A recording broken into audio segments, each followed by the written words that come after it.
Hello,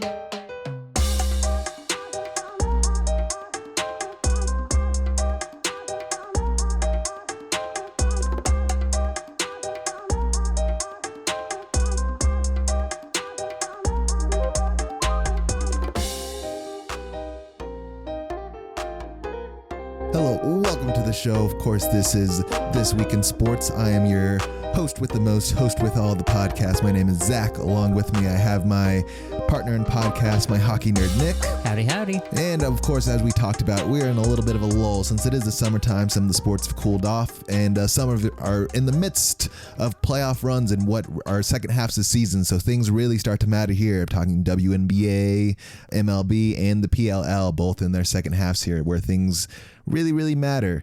The other sports, the wide variety, or the big sports that people care about, your footballs, your basketballs, your hockeys, they are all asleep right now from at least what I've seen on the reportings, but we'll talk about all of them today.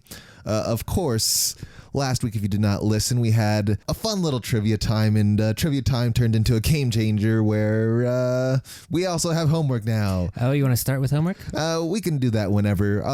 We can start with homework. I'm ready. You ready? I have homework ready to go. Oh, we have an excellent student. We can add that to the list of monikers for him. I, in fact, have submitted 2 lists here for my homework. Oh, look at him trying to go for extra credit, in fact. To catch everyone up, my homework for this past week, I was given a generous 6 rolls of a wheel to generate a salary cap to put together 1 line's worth of hockey players.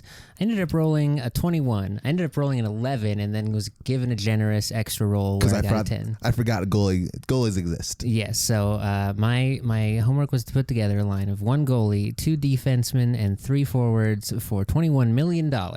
And I have 2 lists to submit here. We'll start with my all NHL list, because you'll see why in a sec here. And what I did basically was go and hunt down our top 3 finalists in the Rookie of the Year. Oh, I see. Okay. Who are on the cheapest contracts. So we're taking our goal, Dustin Wolf from Calgary, who just came in 3rd in Vezina, 3rd in Rookie of the Year. He's making $850,000. Okay, this coming season. I think I know what you're about to do here, but okay. No, it's not going to be up, but I will get the other 2 out of the way. I'm also taking in the forward slots, Macklin Celebrini out of San Jose, coming in at a cool $975,000. So you're a little over, close to around $2 million right now ish. And bringing in a .910 save percentage, 264 goals against average, and from Macklin Celebrini, 63 points in the form of 25 goals, 38 assists, averaging about 20 minutes of ice time, pretty solid. And his line mate is going to be fellow rookie Matvei Michkov out of Philadelphia, who is coming in at $950,000. For another 63 points on the board. On a Flyers team that had a coaching change midway through the year, he can probably do even better than that. Yeah, the coaching change seemed to be detrimental to him, potentially, in fact. Now, you'll notice I have quite a lot of cap room here. I did notice that you have a lot of cap room. I wonder where that is going to go. For the lockdown defenseman, Cale Makar, at $9 million, you got to take one of the best deals in hockey, because at $9 million, he just produced 92 points, winning his 2nd Norris Trophy at the age of 26. This man is an insane value in terms of general managing a team and just numbers delivered. And I'm bringing along a teammate of his for the D-line, but not his usual partner, not Devon Taves. We can't afford Devon Taves. We're bringing in Sammy Girard, okay, who at $5 million doesn't need to bring a lot of offense. Interesting. Everyone else on the team so far is bringing offense, but Sammy G is one of the few people in the world who can probably keep up with Cale Makar in terms of like game speed and literal leg speed. People forget Sammy G has got top level speed. Maybe not top of the tops anymore, but he's up there. This is a hard D line to outskate. Interesting. And I now have about 4 and some change left to fill out my last forward spot. And I'm going to go with another sleeper value find here. Now, this is an interesting spot, and I do have to note, this is one of my big finds in research. I almost tried to finagle in Matt Duchene into this spot, who at $4.5 million is producing 3/4 of a McKinnon season in points for 1/4 of a McKinnon in value. That's a good value. It's great value, in fact. It's a huge deal. But instead, I've taken Ryan Donato, who we have not mentioned much, if at all, ever on this podcast. He's playing with Chicago right now after stops in Seattle and Boston and Minnesota and Boston. Probably why we don't talk about him very often. He just had a breakout year, though, putting up 62 points, 31 goals, 31 assists, and is also under 30. So I put together a young but very talented bit of lineup here for a grand total of $20,775,000. Not a bad lineup. That $225,000 in value that I just saved, I'd like to carry over to my second lineup, which is the All Avs edition. Sure. I was curious because I was expecting more Avs to be here. I will say that your first lineup, a very, very, very young team. I think the veteran on the team is Sam Girard, who has played 2 more years than Cale Makar. They're both 26. I was going to say, they're neither one of them super old. Nope. And the rest are babies. Very, very much so. You'll very talented babies. Very talented. You will be very young. You'll be very quick. You'll be very fast. It'll be fun. I would be interested to see how that team would actually work in a playoff scenario, though, where the hockey's. This is a pretty good fantasy draft lineup right here. I think I was able to get my list together in time before Dustin Wolf was offered an extension and would have potentially ruined this entire exercise for me because it's hard to find good goalie value, which is maybe how I'll transition into our Avs lineup, because one of the best goalie values in the league, regardless of team, is Mackenzie Blackwood, who's coming in at $5.25 million for excellent production. .913 save percentage, 2.33 goals against. He put up 22 wins with 3 shutouts on the season last year. And that is, he's in the same like top 10 rankings in those stats while being like 18th in contract value compared to like Bobrovsky's making 10. The other guys are at like almost double what Mackenzie Blackwood is making. I'm surprised he was actually that productive. Like it's shown through the season because God, were we so terrible, especially early on. But yeah, I don't remember having another goalie conversation after we retrieved our woodshed here. And he's coming into the first year of a 5-year extension, so he is locked in tight at this excellent value for quite a while. My Avs edition D-line unfortunately does not have room for Mr. Cale Makar or for Sammy Girard. We're instead anchoring the back line here with Devon Taves and his $7.25 million, already eating up a pretty good chunk of our real estate in the cap room here, but that's your goalie and a lockdown defenseman, a pretty top tier lockdown back end there. So going a little bit of an opposite ideology here. Instead of we're going to score every single point and maybe give up a few on the back end, we are about to shut everybody off. For my young talent on the back line here, I'm going with Sam Malinsky, who just inked in for a $1.4 million 2-year extension, I believe. Only 15 points last season, but I think he's a young upside kid. He's going to keep getting better. He's in that same conversation of like Sam Girard. He's got fast hands. He sees the ice. He makes plays. So that's the D-line and the goalie. We know how we're going to defend. For attack, we're going to have to get creative here because, as I've mentioned, now we're already less than $10 million in cap space. So no Nathan McKinnons. I really tried to squeeze in an Arturi Lehkonen here, but I couldn't do it. Instead, we're going with Ross Colton. Okay. At $4 million, bringing 29 points, 16 goals, 13 assists. We're going with Parker Kelly, who was a standout last year, earned himself a permanent position after, I think, just a tryout contract, and only making $825,000, contributing about 20 points as well.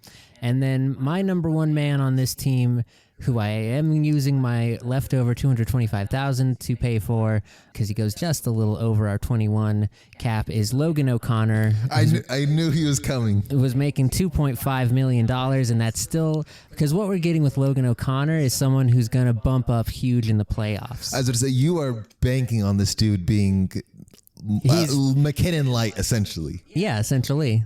And that is, the strategy I went with on the forwards. Interesting. It's basically running out with the third line we had for a lot of the second half with a off D pairing. Yeah, that's not bad. And that is a 21 and $225,000 all Avs lineup. It's not bad, actually. Yeah.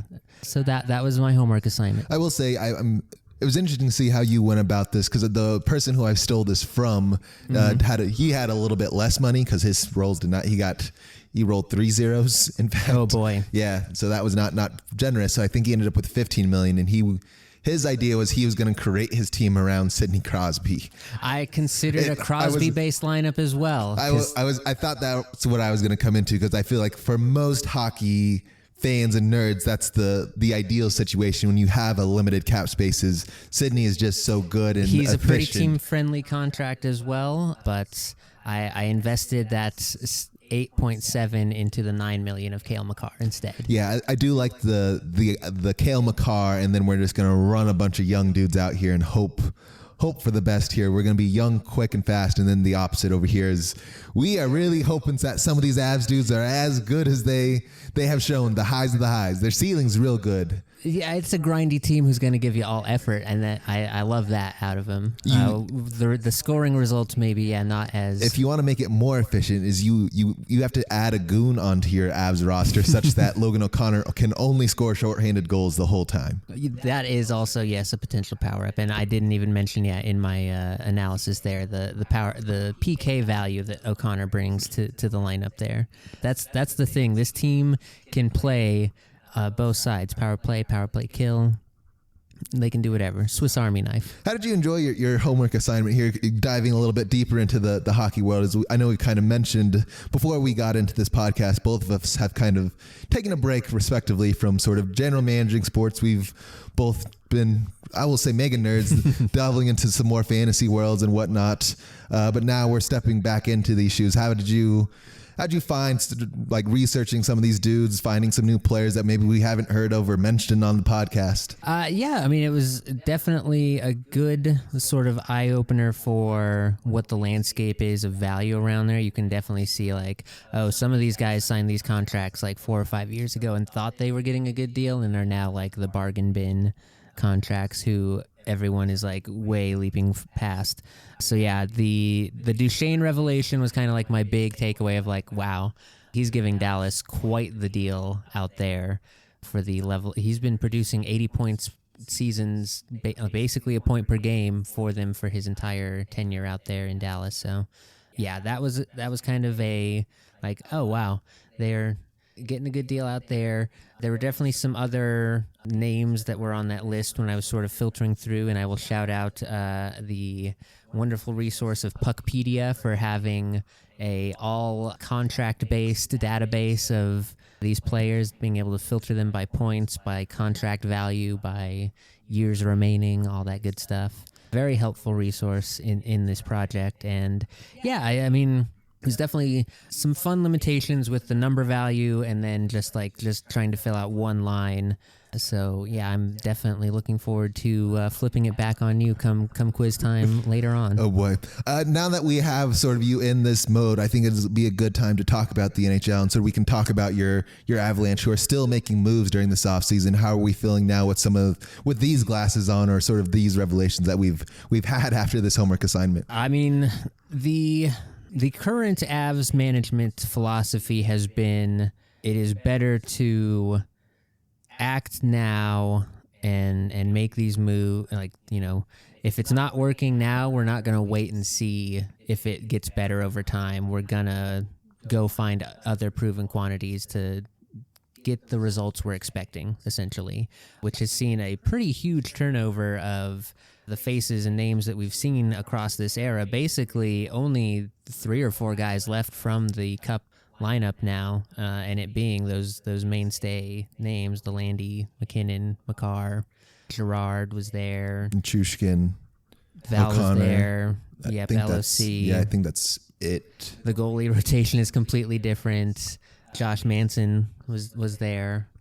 He's still here, but yeah, basically the other 2-3 lines of forwards have all swapped out.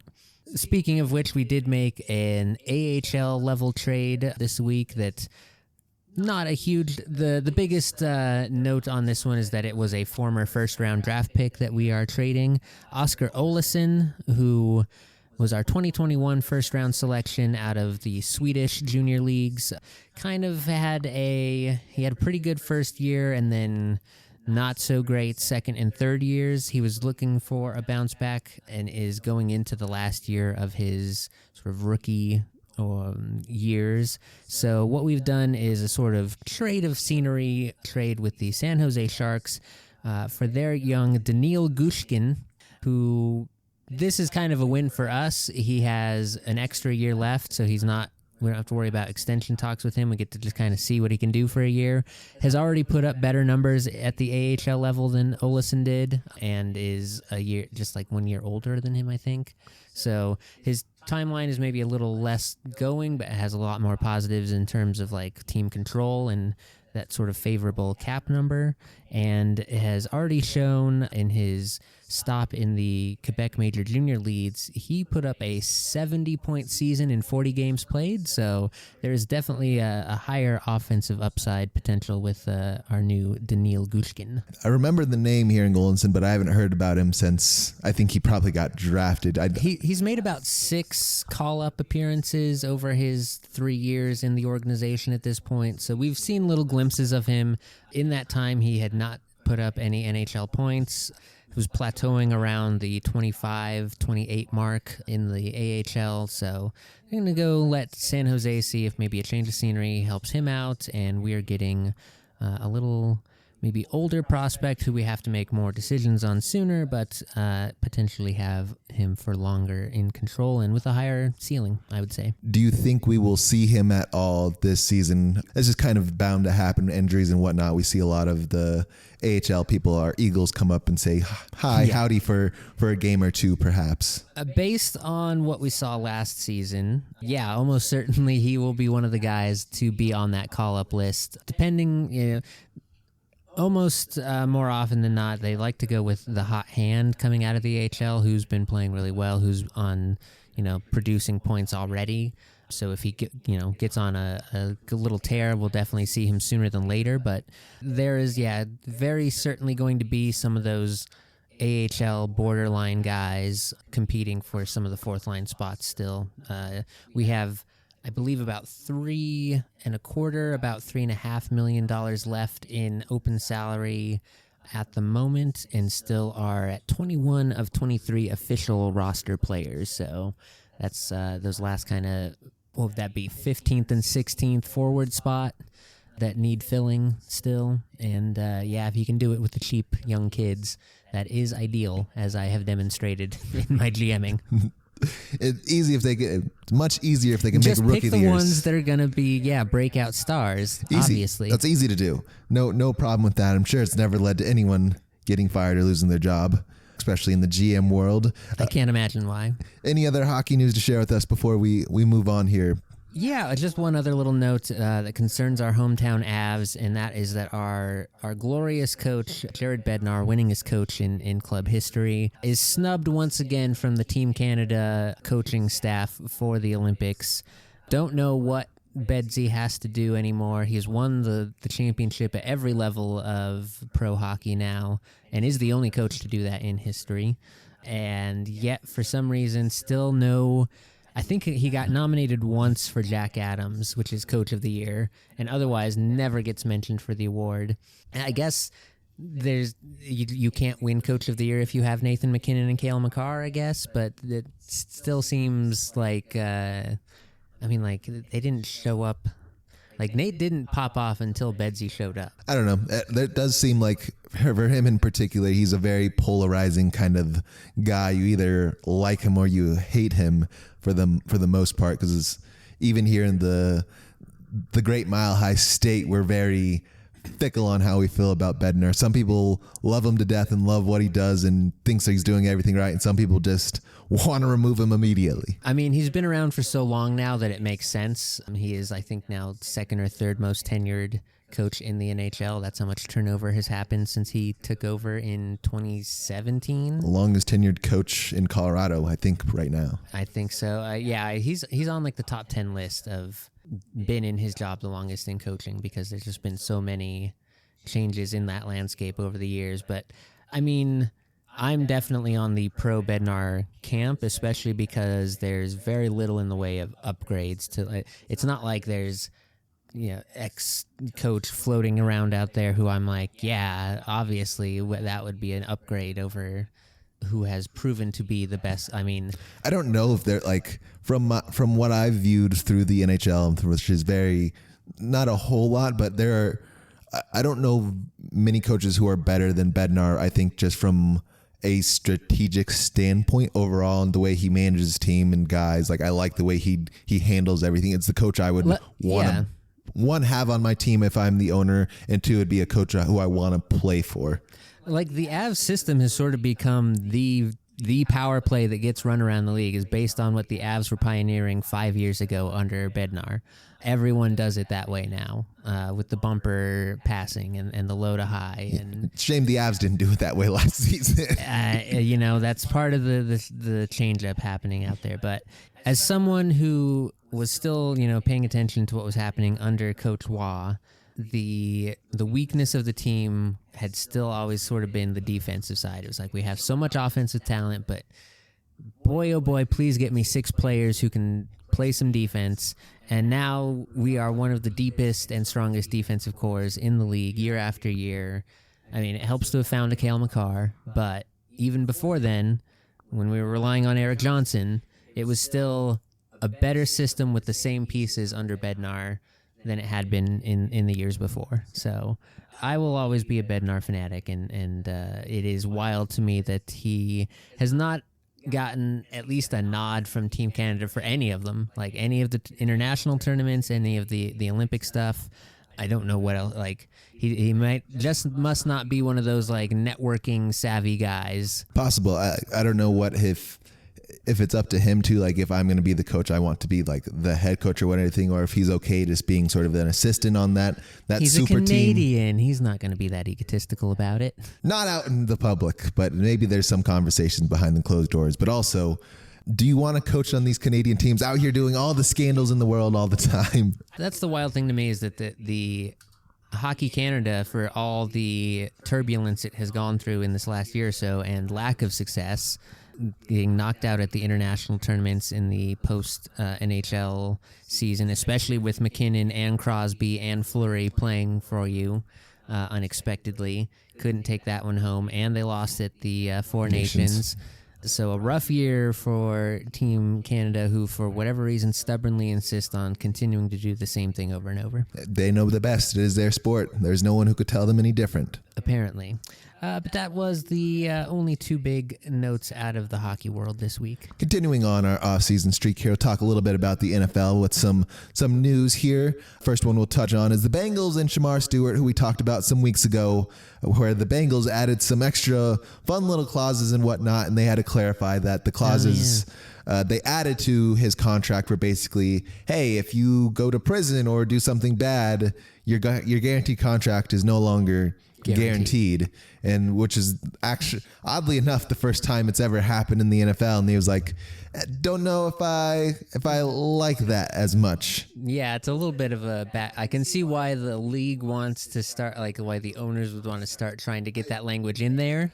Unfortunate to be the first test subject on that and be like, now what does that say what you think about me? Yeah, a little tough there. Like, I understand it from the Bengals standpoint as an owner. Like, if I do lose my player, there have been several instances of players going to jail. Yeah, in the prime of their career, or they've popped off for a season, and then we unfortunately have to blackball them in the NFL. Mm-hmm. Does happen, but some of those players, you still have to pay them if their contract is guaranteed without the specific language involved there. But they all came to an agreement finally, and they shook hands, and they finally finished a deal off Friday, actually. So everything is all peaches and cream over there, and apparently there was no bad blood or drama or anything like that. Just wanted to get the deal done for everybody involved. It sucked to lose your first round pick to the draft, to do the draft over again, and be sucked to sit out for a year where you're not playing college or in the NFL and not making any money, at least currently. Definitely best case scenario ending there. Yes. And the news here in the Mile High area, we saw Mile High hero Von Miller. He's been in town pretty much all summer long because he likes to hang out here in Colorado naturally. Absolutely. And he decided that he is going to head off to Washington and help better that team out there. He's going to be a commander for at least this season. I think he signed a 1-year deal. That checks out. As we know, the Commanders last year shocked a lot of people, myself included, about their performance. Jaden McDaniels and his crew out there figured out something with new ownership and a new stadium on the way here eventually, pending a lot of different things out there in the world of economics and whatnot. But the Commanders are looking like they are a team to be reckoned with and have a potential to make that NFC championship and potential Super Bowl run, which is where Von Miller needs to be and wants to be at this time in his career. I mean, they overperformed last year. Like they outperformed everyone's expectations of them, and then got better in the offseason because everyone saw that that's a team that's on the move. Yes, in a very upward trajectory. So yeah, I have high expectations for that Washington team. Yes, I mean they have a tough division with the Eagles alongside them, who are of course, reigning Super Bowl champs, as we know. And naturally, Dallas is there, who will be good and terrible in the season, as they've always been. And the Giants exist, and it's Russell time out there. So who knows? Who knows what can happen? That's a wild card. That's a wild card still. It's dangerous, as we know here. And then the big fun news is Bo Nix, our quarterback here, cracking the top 100 players' list at number 64. That seems about right to me. I think. Yeah, I don't. There's been a lot of kerfuffle pretty much all week long since this has been announced. Is he a top 100 player? There's I think 60, like lower half of top 100 is about right. And near the top of that lower half is also correct. Yeah, it's tough to judge, especially when you're talking about top 100, because it's all the players in the league and you have so many good players doing a lot of good things throughout.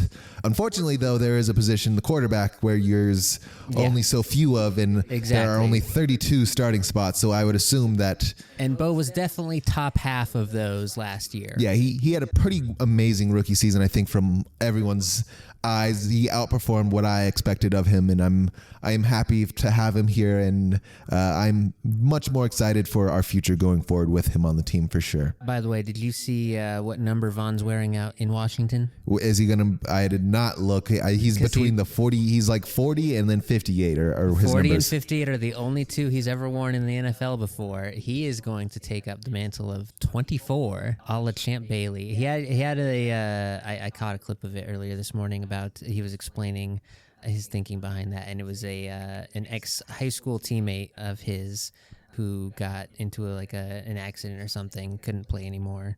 Him and a friend wore that number once in high school in honor of him, and that was one of the reasons he did it. And he was like, and then it's a Champ Bailey number when he was here, so 24. 24 is not a bad number, not a linebacker number, but the rules in the NFL have changed. You can wear whatever you like and feel for the most part.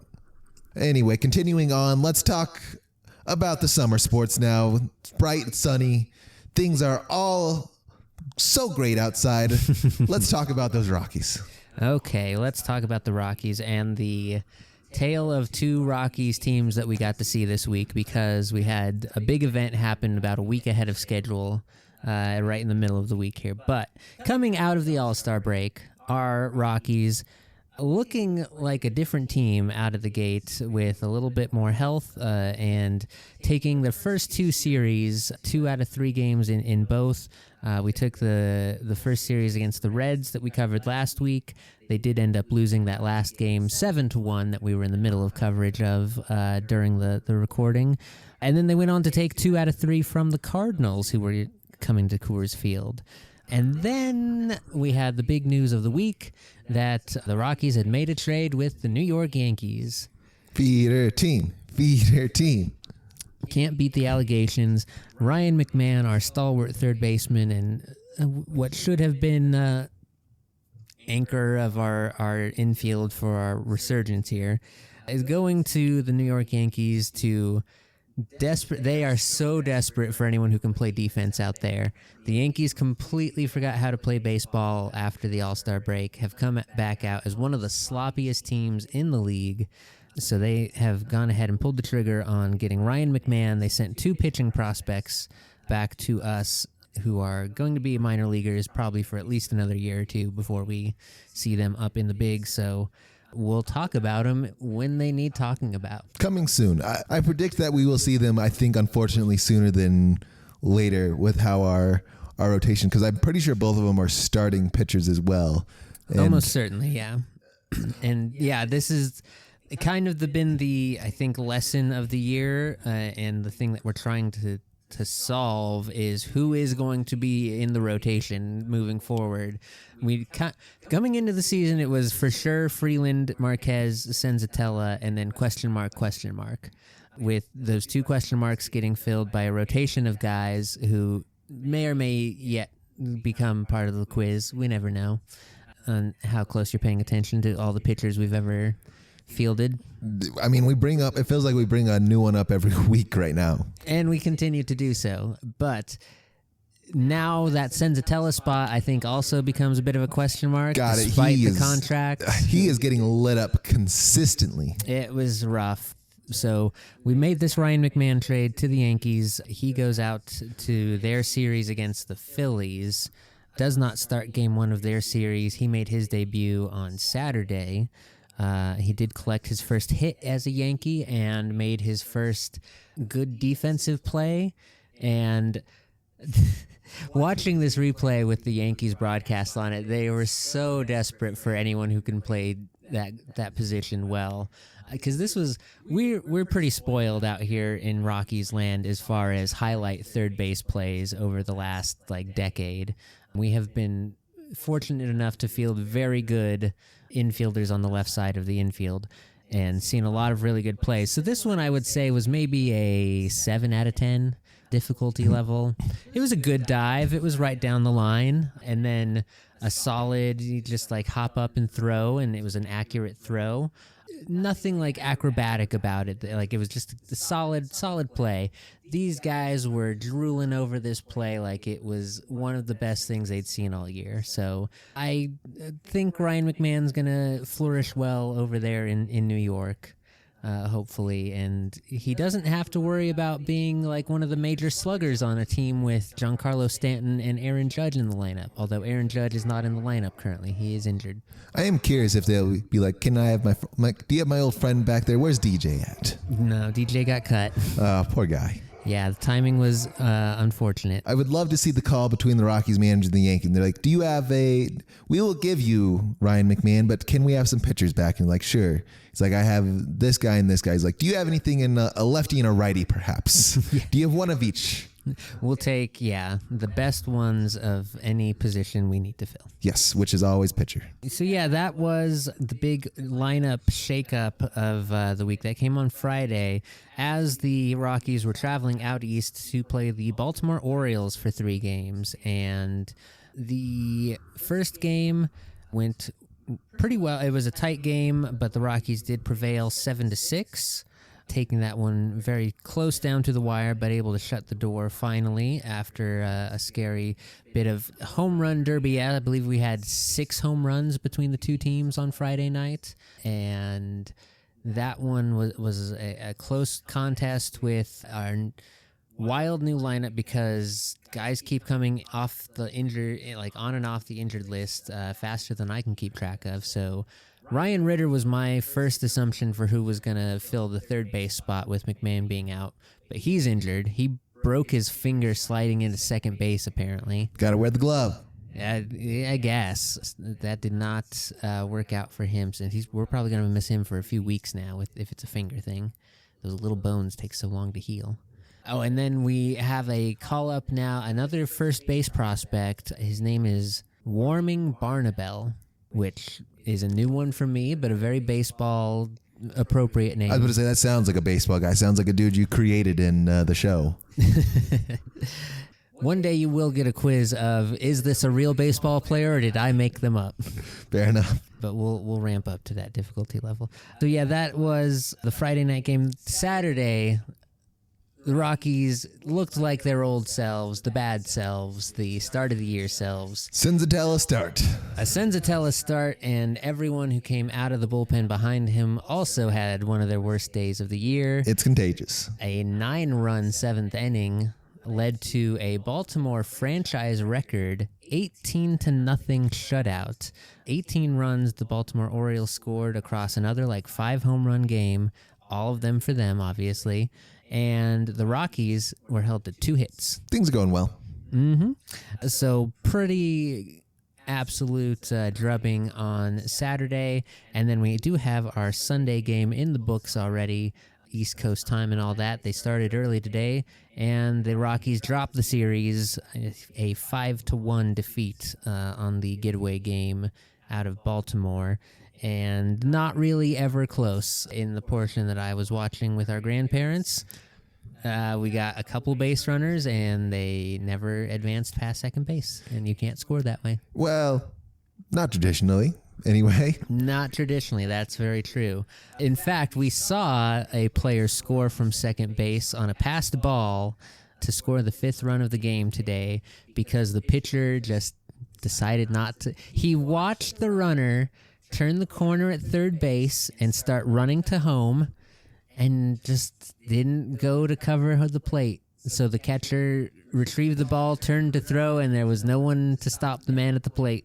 That's about right. So that's about how things went on that series.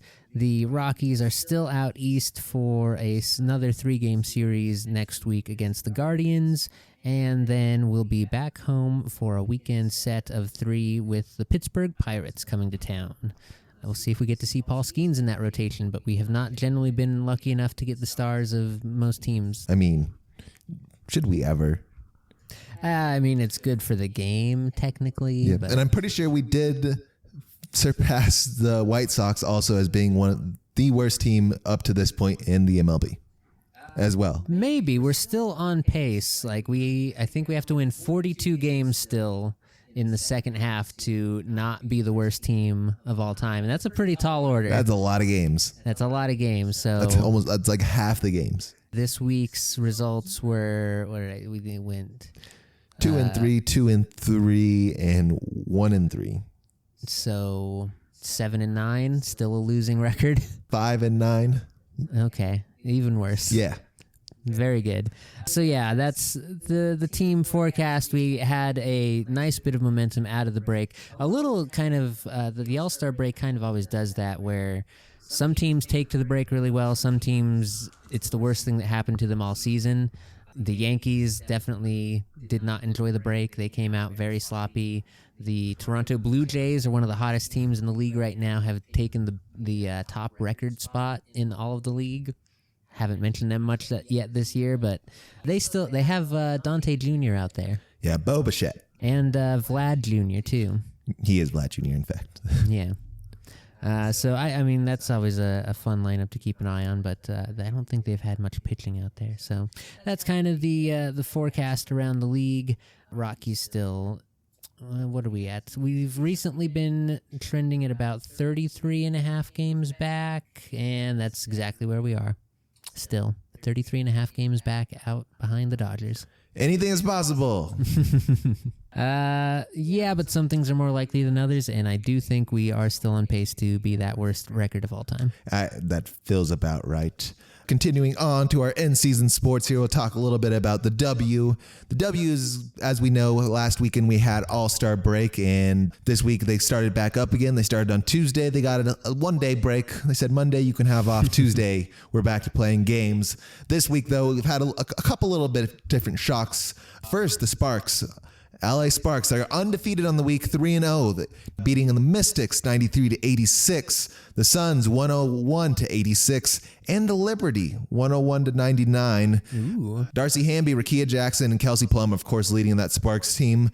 They are still missing Cameron Brinks, who is on the brink of coming back from her injuries. I see what you did there. You see what I did there. But she's on the way back. She's been seen. She's been getting some shots up. She did, unfortunately, tear her ACL early last season. So having her back in the lineup, depending on who she is, if she was a player that she was before, that team's going to be pretty good because everyone is performing right now. If she's not and has some of that mental block, I think they might still be okay with what they have going on there if they just could have someone else to contribute. But these three are figuring out how to become a three-headed monster themselves over there. I should be noted, though, in that Liberty game, the oohs, the ahs, Stewie went down. She left Yes, I saw this in the headlines. the game first quarter with 6:33 left to go in the first quarter. She had leg injury, lower body injury, so she did not return to that game and did not go in their favor because she is a huge part of what they do out there in New York. Yeah, it's still only a 2-point loss on the game, but yeah, for sure that's a big difference maker and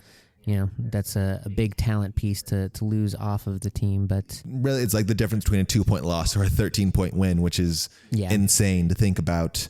Continuing on with the Liberty this week, even though they did lose Stewie towards the end of the week, they did end up going 2-1. Of course, they did lose the one against the Sparks, but they did take down the Fever and the Mercury. Fever are still missing Caitlin. There's no timeline currently for when she comes back.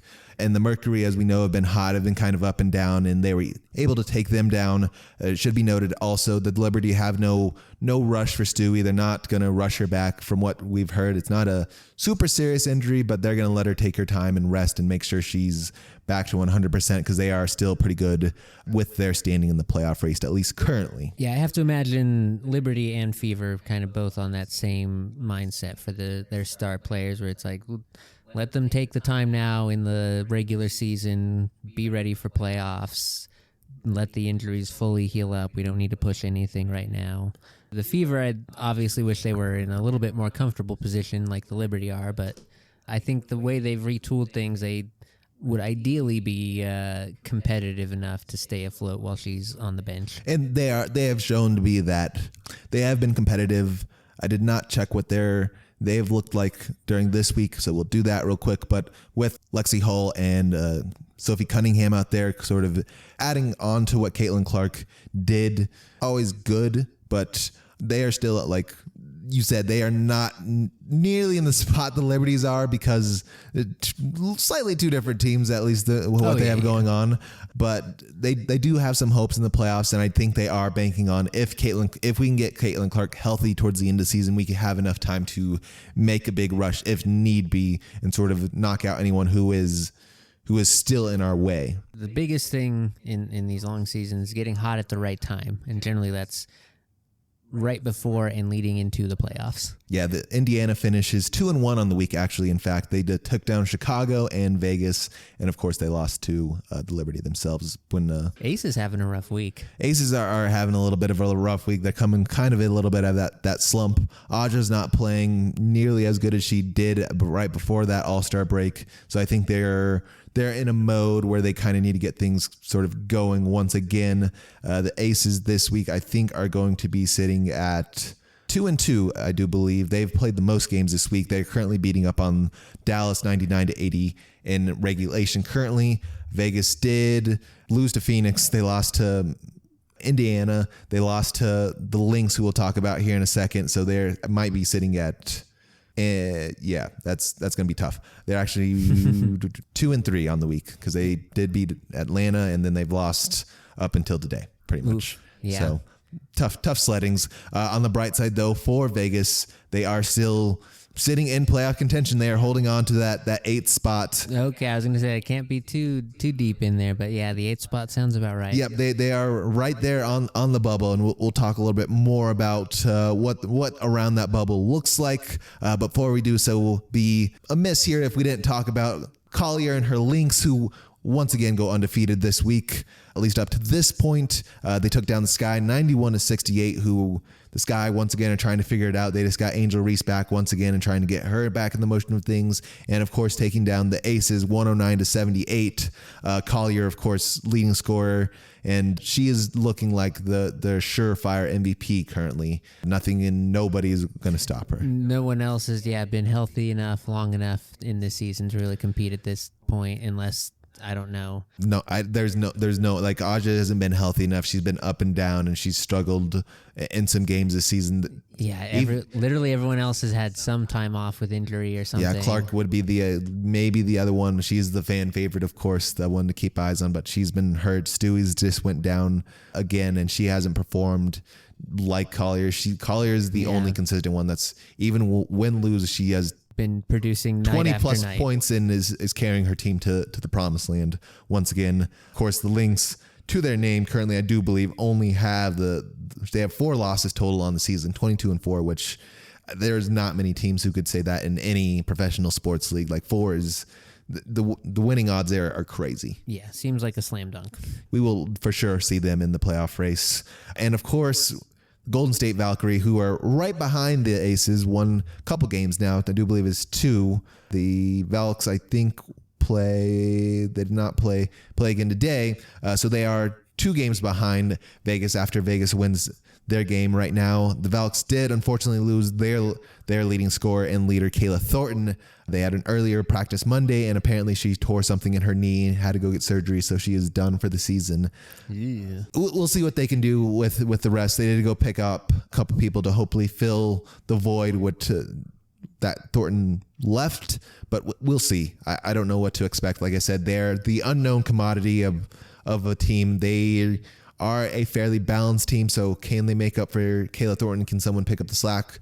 Sure, that's possible, but don't know yet. We'll have to wait a week or so to see what they look like with their new look without their leading scorer out there, naturally. Very good. And that will wrap up the week that we had in the W for the most part. The tier list that we talked about a couple weeks ago still pretty much stand. Vegas and Valks can kind of flip back and forth. I think that is a high potential this week. I am interested to see who else is going to be coming up, because the top spots are going to be hard to hunt by. Minnesota, the Lynx, and the Liberty are the top dogs. Yeah, who's going to catch them? Yeah, Mercury are up and down for the most part. It's really the back half there. Vegas, as we know, has struggled. Washington's been on the struggle bus lately. Indiana is in the middle of the pack, so I think they're going to be safe-ish for now. But the Sparks are making a run as well to try to chase down Vegas or Washington to knock one of them out of the playoff run. But all will be said in due time. Yeah, how much longer do we have on the season now that we're past the All-Star break here? So there are 42 or 44 games in a season, and most teams are sitting at roughly 24. So we have about 20-ish games left for most teams or less. Okay, so we still got another 2 months. Yep, currently. The only ones who are for sure probably done for the season is naturally the Connecticut Suns. Sorry. Yep. And then Dallas not looking too good, and Chicago not looking too good, with losing Reese kind of on their big swing up and not having Cardoso. They've never really gotten out of the gate as far as gaining any traction in the standings. Yeah, so not to say that it's not possible, but looking... The window is kind of closed. Yeah, they needed a couple more wins to their name up to this point to make it interesting. But there could be a couple slides. They are technically, Dallas and Chicago are technically only 5 games out of a playoff spot currently, which isn't insane, but... Yep. Anything's on the board still. For sure. Let's move over to our fun news sports here. Let's talk a little bit about what happened in the PLL this week. Absolutely. Well, the PLL was on tour out in Utah this week, home of the Utah Archers, who we found out earlier this year are the defending champions. And wouldn't you know it, that's the team we got to play this week. So it was a tight game for the first half, pretty close. We went into halftime 8-8, I believe. But our good guy Outlaws take home a 15-10 win overall. Pat Cavanaugh continues to lead the league in scoring. He put up 5 points in this one. We had 4 separate 2-point goals.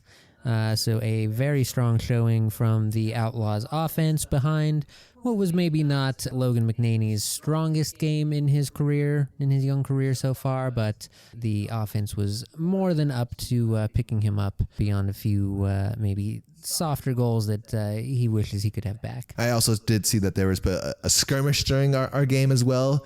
So apparently Utah and Denver are pretty fierce rivals. Who would think it? Who would guess? Yeah, who's ever heard of close geographic rivalries? There were some chippy moments here and there. Was it O'Neal for us was doing a lot of chirping to the crowd, and because he had a hat trick on this evening, including a couple of those 2-pointers. So That was a fun one, and if that's a preview of things to come, I mean, the Outlaws now at 6-2 are the number one team in the PLL, have clinched a playoff spot now. We like that safety. That is locked and loaded for postseason lacrosse action to be reported on, and next weekend it'll be Outlaws homecoming week. It'll be over at Peter Barton Stadium at DU. Exciting times here in the state of Colorado where we've... And then our other local team news, I don't know if you saw this, the NWSL team coming to Denver announced they have a name. They have a name. And they took it from one of the Frisbee teams. They did. They took it from our professional Frisbee team. We will be our new NWSL team. Boy, is that a lot of... It's not one of the smoother acronyms. It is not. National Women's Soccer League. Yep. Will be the Denver Summit FC because football club. Classic. With green, reddish, orange, and yellow as their colors. Very unique. They are the license plate, unfortunately. It is that aesthetic you love so much from the Rockies uniform. If it is their team colors, I'm not a big fan of green, unfortunately, and I am from the great Colorado State myself.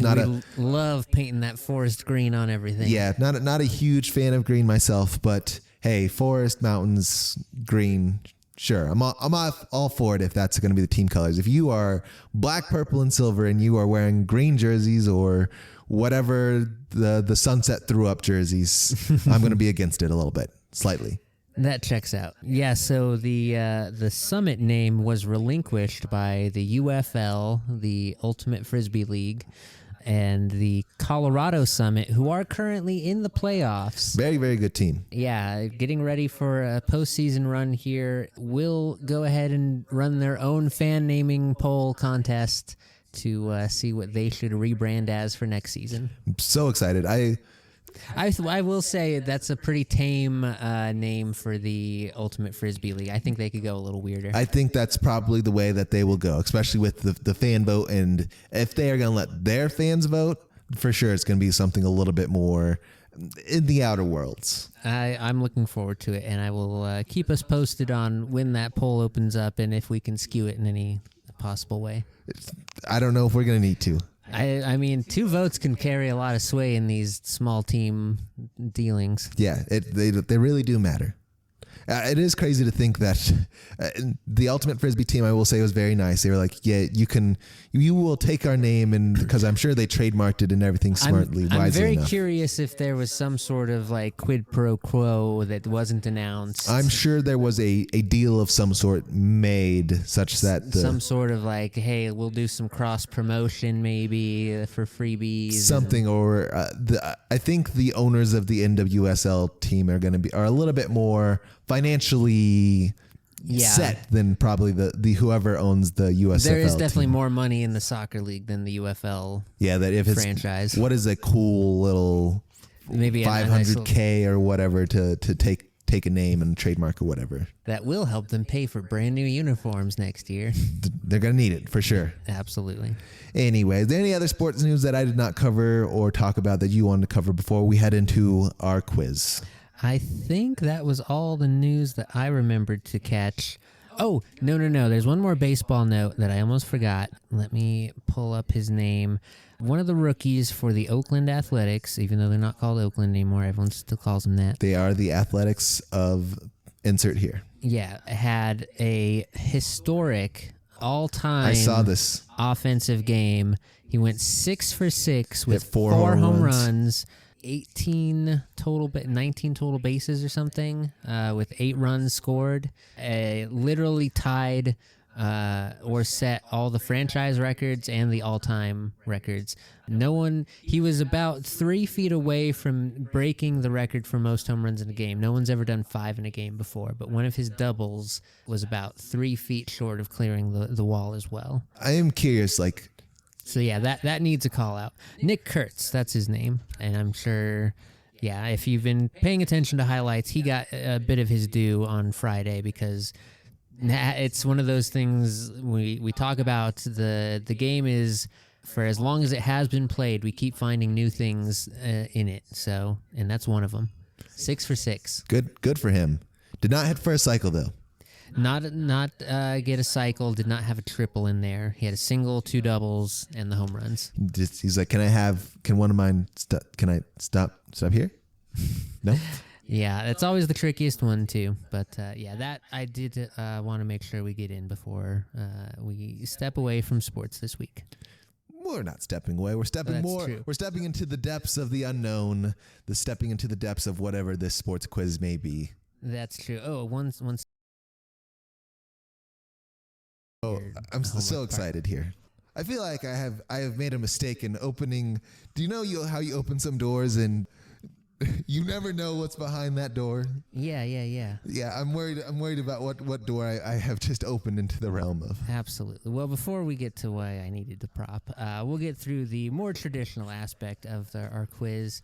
This week, in honor of our newly named NWSL team, I've decided to give you a little rundown quiz on some of the other team names and the histories behind them. Do you know all of the names of teams around our great state and some of the other potential names they could have been called? Yeah, just don't ask me about the Yankees again. Okay. I mean, that would be a fun callback. I will say, I won't say in which way, but I do have some concerns about the difficulty level on this one, but we'll see how that pans out. Oddly, I may have odd knowledge about this. It may be in the depths of my brain looking at all the Wikipedia pages and whatnot. Some of it may have stuck, so we'll see here.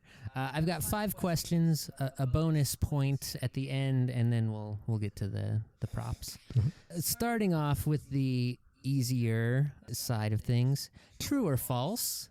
The Nordiques were almost called the Rocky Mountain Extreme until fan backlash made them abandon the concept.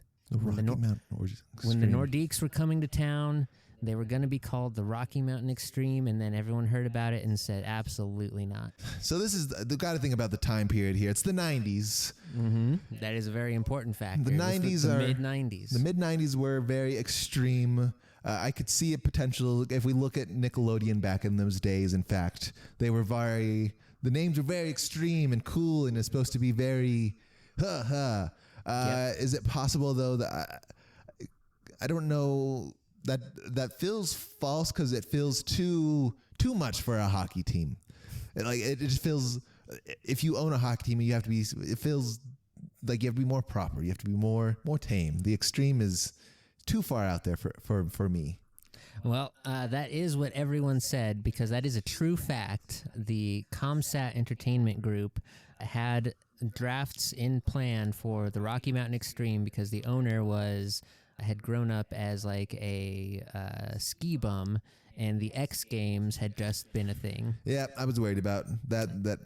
Sure. And then Adrian Dater of the Post leaked that story that the team was going to be called the Rocky Mountain Extreme, and everyone in the city called Dave Logan's radio show that day and said how stupid a name it was. And the next day in the Rocky Mountain News, they had a quote from the team president who was like, "That's not going to be the name. We're doing a fan vote. We were just about to announce it. Didn't you guys know?" Yeah, I'm also like, we have Colorado, we have Denver, we have a bunch of names. Why would we ever be the Rocky Mountain? Like, the Rocky Mountain region covers us. It's a wide grab. Utah, like, that's crazy. That's true, but I can't get too much into that because it might be related down the line. But let's see here. Next question. This is another true or false. True or false? All of the Denver Big Four teams have been named by fan contest. Is that true or false? I feel like that is false. I feel like, because there's some owners who are absolutely not going to let you name the team they call them. For some reason, I feel like the Denver Broncos were like already like sort of established. That doesn't feel like a fan vote sort of thing, because we're like, when we look at the fan vote, that's why we have the Rockies, why we have the Summit. The Nuggets are another one I think that's too deep of a grab for a fan. It's correct for Colorado history, but it doesn't feel... Well, I'll go ahead and stop you there. You are correct. It is a false statement that all the Big Four teams have been named by fan contest, but it is in fact the Rockies who have broken the trend. The Avs, Broncos, and Nuggets have all had fan votes. The Rockies came into the league with their identity fully pre-planned and ready to roll. Sure. Because the fan sentiment at the time was to bring back the identity of the former minor league team, the Denver Bears. And of course it's Dick Monfort who didn't. The Monforts who didn't. Were they first owners? I don't think so. Whoever it would make sense that the MLB is like. But they were specific. The ownership group who was like in charge of the expansion concept was the whole thing was that it was for the entire Rocky Mountain time zone that did not have any representation at the time. So it was a more regional based naming strategy. I'm all for that. Still Colorado though, not the Rocky Mountain Rockies. I'll allow it. Everyone else can have a piece too. Okay, very good. Yeah, we'll get into it. Speaking of the fan contests, which of the following was not an option for voting for the new Nordiques franchise name back in 1995? All of these were on the ballot except for one. And your options are the Wranglers, the Black Bears, the Renegades, the Mountain Lions, or the Storm. Give me those one more time. Yeah, we've got the Wranglers, the Black Bears, the Renegades, the Mountain Lions, and the Storm. They said these are all equally good hockey names. Pick one, please. The Storm are in hockey. They are the Lightning now, though. The Storm doesn't feel correct, but I could also see them throwing like, we are our Western team, and then it's like, what if we're not? Huh. Yeah. So one of these is a made-up name that was not on the ballot. I'm struggling with the Storm because that doesn't feel like geographically correct. But I also could see potentially where the Wranglers would be a problem because the Wranglers was Wrangler jeans. Yeah, they're already a brand. Potentially, yeah. But maybe they didn't think about that in the fan vote, and it didn't matter anyway. With that being said, I'm gonna go the Black Bears because why not? I'm going to choose neither one of my options. Wrong animal, unfortunately. Yeah, it was the Mountain Lions. The Mountain Lions that I put into the list. Black Bears, Renegades, Storm, and Wranglers were all the losers to the Avalanche. Understandably, why? When you see that list, you're like, one of these is the better hockey name. It's like, why are we just the Storm? We're not getting a ton of Storms out here. Not as people know them. Well, this is a perfect segue into question number 4. Which women's basketball team nearly made a bid to join the WNBA in 2007 but couldn't get the funding? Is it A, the Colorado Chill, B, the Colorado Explosion, C, the Colorado Storm, or D, the Colorado Crossover? Ooh, I've heard of one of these teams. I want to say it's the Chill though. I don't know why I can see it like a jersey and whatnot in my head. You are 100% correct. It is the Chill, who at the time were the champions of the NWSL or NWBL, I believe, some other operating league that was just about to fold, and the Colorado Chill were not able to put together the $15 million expansion fee to get into the WNBA that year. They had Becky Hammon on the roster. That's why I know the jerseys are exactly what I'm thinking about. They're black and they have that cold like ice blue. It's a pretty good brand, yeah. It was. Yeah, it's a kind of a shame that they're not a thing anymore. No, it's a shame that we don't have a WNBA team. We could have been in early. Yeah, while we're on here, fun fact is WNBA teams had the first bid, so the Valkyrie got in, I think, is either 25 or 75 million. This next round is 250 million. Damn. The next expansion, 750 million to join. And we couldn't make the 15 million back in 07. Yep. Brutal. That is a fun tidbit, though. So let's see here. We're 50-50 so far. You're 2 out of 4. I'll take it. Coming into question number 5. Which of the following is not an actual minor league baseball team? We have as your options the Grand Junction Jackalopes, the Rocky Ford Melon Ballers, the Pueblo Bighorns, the Rocky Mountain Vibes, or the Northern Colorado Owls with a Z. God, I love and hate the minor league, but I'm going to go with the Pueblo Bighorn for some reason. I think for sure the Jackalopes exist. I know that from my time playing the show. They are like a single A farm league team. The Melon Ballers, that just feels like it. And the other ones, if you're going to be a minor league team, you have to go crazy. Extreme. Yes. Right. The Bighorn, just don't do it for me. There's no umph in that name, but I could be wrong. Well, I'm glad that you like my pitch for the Rocky Ford Melon Ballers because they do not exist. Fair enough. Pueblo Bighorns was a team at one point. Grand Junction team used to just be the Grand Junction Rockies, so Jackalopes is an upgrade for them. Yes. And then I like the Rocky Mountain Vibes. I don't know if you've seen them. They just have, it's like a baseball who's wearing sunglasses. I have seen them, actually. It's a pretty good one. And then, yeah, the Northern Colorado Owls. Such a vague region, and apparently it's because they were an inherited team from somewhere in Utah or something. Yep. It was, yeah. They moved down. Mm-hmm. So, yeah, that brings us to my bonus question for this quiz. Can you name either of the names the Nuggets were before they were the Nuggets? They were the Rockets for sure. I know that one for sure. That's ding number one, and there's one other name that they were officially filed as but never really played under.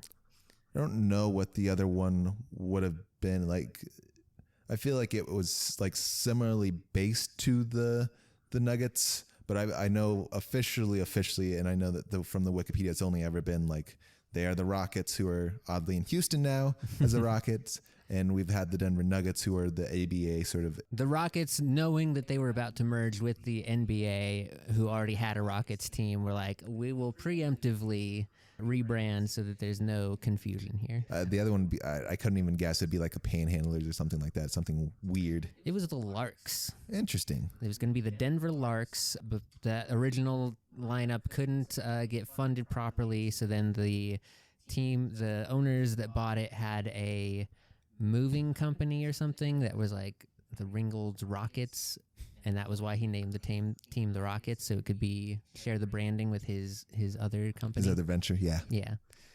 So you got half credit on the bonus question, which take brings that. you up to 3 out of 6. A standard middle. I'm all right down good the with the middle. 50%. I will say when it comes to a team naming convention, I am much more for like an animal-based team. Just in general, I like me a good animal team name. I'm not a big fan of just a generic. A concept? Yeah. I don't love it nearly as much. Okay. Well, now then we move on to the prop portion of the quiz, where I'm just kind of bouncing your homework assignment back at you, and you're going to do a basketball version. All right. But instead of having you do the spin the wheel, we're just going to take the 21 million that I had, and we're going to have you roll a d6, and whatever you roll is what you're going to multiply that 21 million by. Okay. So if you get the nat 1, you just have the 21 million, and that's kind of tough for basketball. It's doable. It's doable. We're going to hear some new names, I feel like, out of 21 mil. You will. If you hit a 6, though, you get 126 million as your payroll. So that's basically the entire Detroit or Brooklyn lineup. Oh boy, how exciting. Yeah. So let's see what you get here. It's a 1, nat 1. All right, we'll make which is the most narratively exciting option. Yeah, we'll make a basketball team. We will have a starting 5 with 20 million. It'll be a 21. We'll be generous. You get the full 21. I get a full 21, which is crazy because that's just that is a mid-level guy and some dudes. Yeah, but, some single players are completely out already. Yeah, it also is very sad because boy, oh boy, have the rookies not been as good as they had in the NHL. The previous season. Yeah, so we will make something happen though. We'll do that. Fantastic. So yeah, that's your take-home assignment. 21 million for a basketball lineup. I was gonna make you do a 6th man as well if you had nailed the 6, but we'll get it figured out. We'll see what I can do. I think just a starting 5 is fine. But yeah, if you want extra credit and can squeeze in a bench player. I have some thoughts. We're gonna try some stuff out. Okay, fantastic. Well, that has been our closing quiz then. Take us out. Yeah, thank you everyone for listening into This Week in Sports with us once again. As always, if you're listening on Spotify, we ask that you go ahead and give us a little 5-star rating if you enjoyed the show, and share an episode around. We are still posting episodes in little smaller chunks on our YouTube, which is at 321 Pods, at 321 Pods. On there, and we have our website 321pods.com, where you can catch all of our episodes and the other episodes of our other podcasts, like the newest This Week in Let's Take a Journey. Indeed.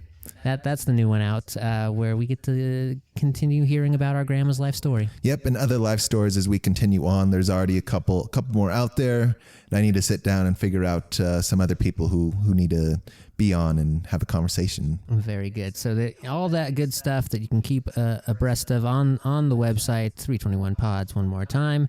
And otherwise, I think that does it for this week. We covered kind of what's coming up in sports news. More of the same coming up in the next week or so. Indeed. Like I said, kind of in the lull time, everyone is deep if you're in season trying to push for playoff runs or trying to push not to be the worst baseball team in the history of sports. That one's going to be the more exciting one to watch for us here at home.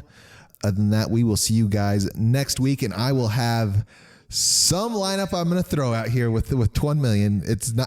It'll be something. This is definitely a tougher stretch for the basketball version. So I'm excited, to see who we find out is on Team 321 basketball. Nikola Jokic's right arm. Yeah, barely. You can get no. I don't. Can you afford any Nuggets? Yes. Okay. I can afford Cam Johnson and no one. I can't even afford Cam Johnson, actually. Oh boy. Well. Yep. Okay, very fun. Then yes, we're going to find out some new stuff next week. Thank you once again, everyone, for stopping by. I have been your pretend GM of the week, Nick, with my co-host with the most and producer of all things 321, Zach. See you guys later. Adios.